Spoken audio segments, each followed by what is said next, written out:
On the Senate floor Tuesday, Senator Ted Cruz blocked the nomination of Leopoldo Martinez to be executive director of the Inter-American Development Bank.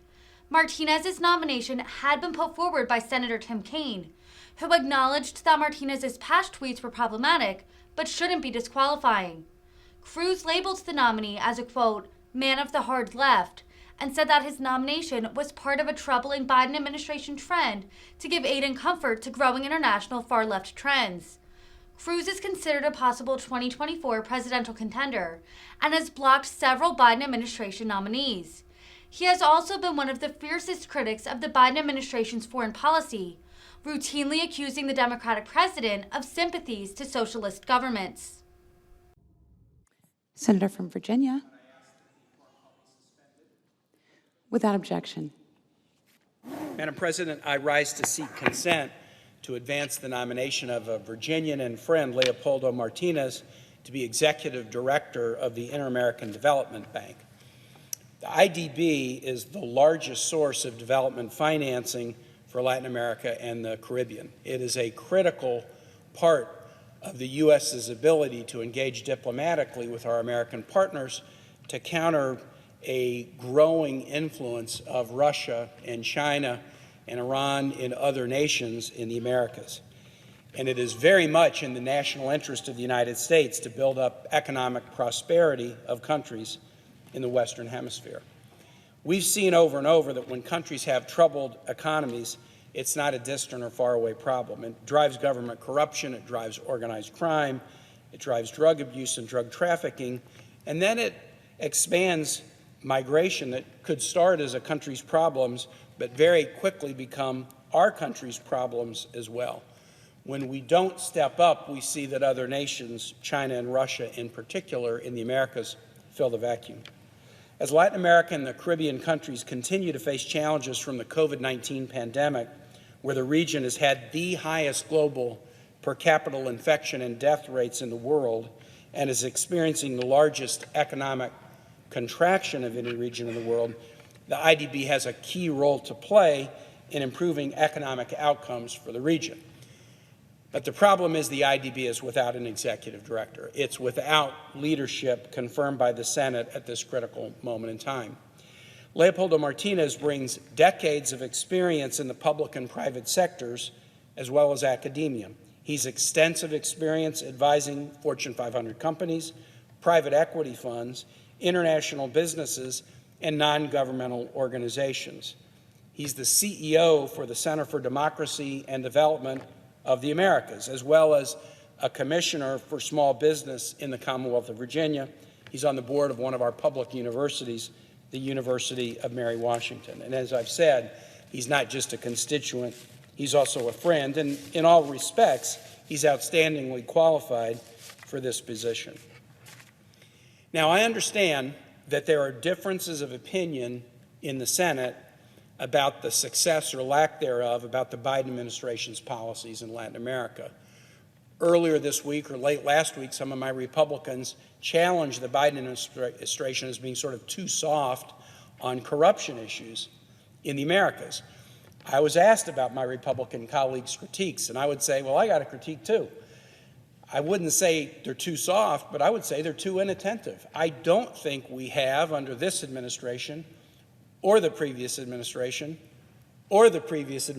going back nearly to the beginning of this country, I don't think we've paid the attention to the Americas that we should. And when we only pay episodic attention to the Americas, a lot of bad things happen in Western Hemisphere countries that ends up making things worse for us. But if there is a critique to be laid against the Biden administration or any administration in the Americas, we don't solve the critique by leaving key positions vacant that could be used to strengthen our activities in the hemisphere. I understand that some of my colleagues have objected, and this was raised in the Senate Foreign Relations Committee, to some frankly partisan tweets, some annoying and nasty tweets that my friend Leo Martinez put on his social media accounts. And I want to say to Pages, you might want to think about this now, because in 10 or 30 years when you're running for the Senate or you're up for a position that is a Senate-confirmed position, anything you tweet is going to be held against you, but I do think they have to be put into context. My friend, Mr. Martinez, is a Democrat, no surprise. He's being nominated by a Democratic administration. He has let his tongue race ahead of his brain on a couple of occasions, but I think all 100 of us have seen this pretty often in the last 10 years, and we've learned to apply a little bit of a discounting to it.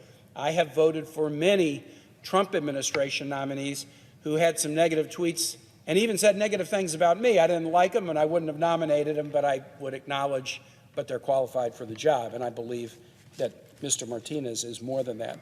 Finally, I want to speak in particular to my colleague from Texas who is here. My colleague from Texas serves with me on the Foreign Relations Committee, and he asked, I believe, I'm going to be accurate about this, but I'll be corrected if I get any details wrong.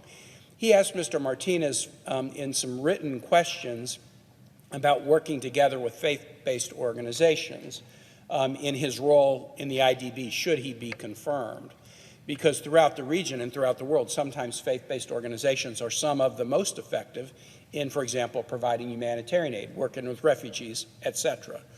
The initial responses from Mr. Martinez, I believe, were not satisfactory to my colleague and maybe other colleagues as well, but I do believe that Mr. Martinez has tried to amplify those and meet and discuss this issue.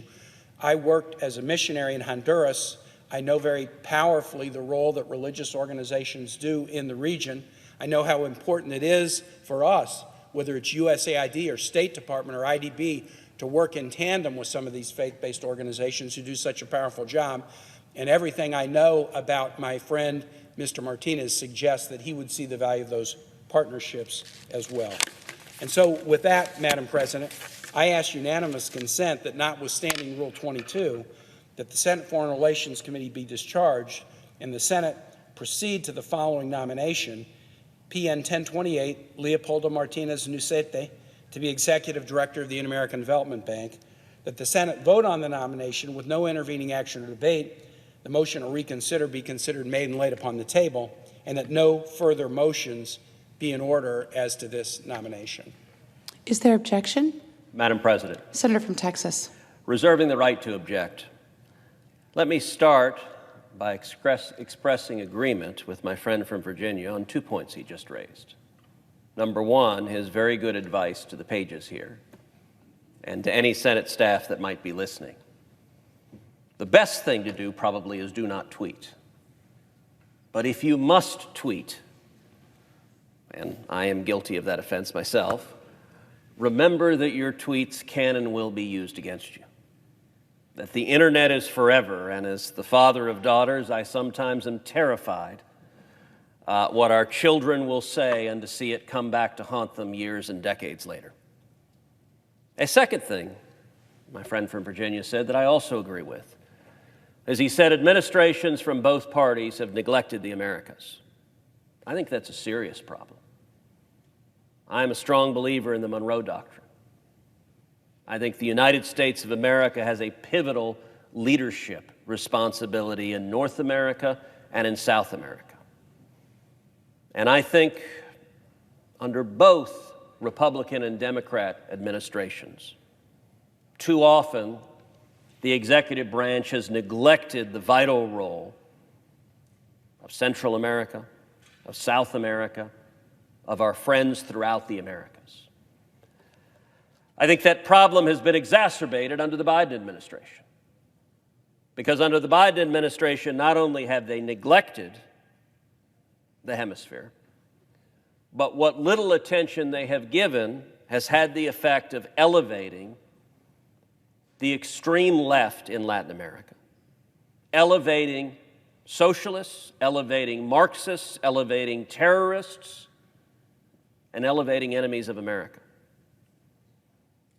We see this tragically in the recent election in Colombia, where a strong friend and ally of America is now led by someone who had been a hard left, active terrorist. And I believe the Biden administration's actions, including delisting multiple terrorists from our official terrorism list, played a role in elevating an anti-American leftist in Colombia. Well, how does that relate to this nomination? I rise to express very significant concerns with the nomination of Mr. Martinez-Nucete. For one thing at the outset, Mr. Martinez-Nucete is a man of the left, a man of the hard left. Now, the senator from Virginia suggested that he may have sent an ill-advised tweet now and then, and that's true, but that's not the basis of my opposition. He has been a hard partisan his entire life, and even further than that, and this is really quite remarkable, Mr. Martinez-Nucete was actually a socialist congressman in Venezuela under Hugo Chavez. He was a member, or his party was a member of Socialist International, and he was a man of the hard left, the anti-American hard left. Hugo Chavez was an unshakable enemy of America. Nicolas Maduro continues to be a brutal dictator, an illegitimate leader, and an enemy of America. And I believe President Biden nominating a fellow traveler, a socialist congressman from Venezuela, for a major role dealing with Latin America is astonishingly ill-advised. Secondly, Mr. Martinez-Nucete has expressed an unusual, an odd hostility to and antipathy for people of faith. This is not something we have seen in many nominees, but his answers have been peculiar in this regard. And it is particularly inappropriate for the job to which he has been nominated. For example, here's what the World Bank says about their role. Quote, "The bank recognizes this is speaking of faith-based organizations, their distinct strategic value given their unique attributes, including the fact that more than 80% of the world's population claims religious affiliations. Faith-based organizations are found in every country and offer opportunities for partnership and advocacy on a broad range of key development issues." But it's not just the World Bank. Here's what USAID says, quote, "Faith-based organizations serve some of the most vulnerable populations in the world. They offer the first in and the last to leave and are uniquely qualified to identify and meet local needs." And indeed, here's what a study actually funded by the Inter-America Development Bank, where Mr. Martinez-Nucete would be representing the United States, said, quote, the IADB, "All institutions surveyed partnered with community groups and faith-based organizations to provide information." Now, what are Mr. Martinez-Nucete's views? Well, I asked him about them specifically when he came in front of the Senate Foreign Relations Committee. I asked him the extent to which he believed faith should be disentangled from development, because he had previously been quite vocal on his passions in that regard. Here's his answer, quote, "There should be no entanglement between government and religion. That is a bedrock constitutional principle for us in America. I don't think any particular culture or religion is superior to others in terms of achieving socioeconomic development." Now, Mr. President, Madam President, that answer was odd and it was non-responsive to the question I asked. So I asked more precisely for Mr. Martinez-Nucete to describe the role that faith plays in economic development as a constraint and a contributing factor. And I remind you that these organizations repeatedly said faith-based organizations are integral to success in their mission. Here's his answer. "Education and respect for human rights, promoting social mobility in market economies is the key to development, not faith." Madam President, that is unusual. That degree of I think, myopic hostility to faith and those with faith is odd in any nominee, but particularly one that would be required to deal with faith-based organizations on a daily basis. I raised these arguments in committee, and he was defeated in the committee. We had a deadlocked vote in the Senate Foreign Relations Committee precisely because of his answers. And then after that, He came back and revised his answers. I will say his revised answers were terrific. It's clearly someone wrote them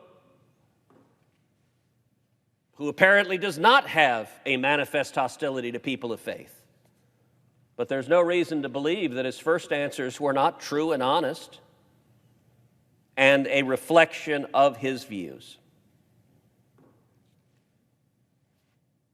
There was a time not too long ago where the United States Senate found bipartisan consensus on many issues, including a defense of religious liberty. The Religious Freedom Restoration Act passed this body. I believe the vote was 97-3. Numerous iconic liberal Democrats voted for RFRA. President Bill Clinton signed the Religious Freedom Restoration Act into law.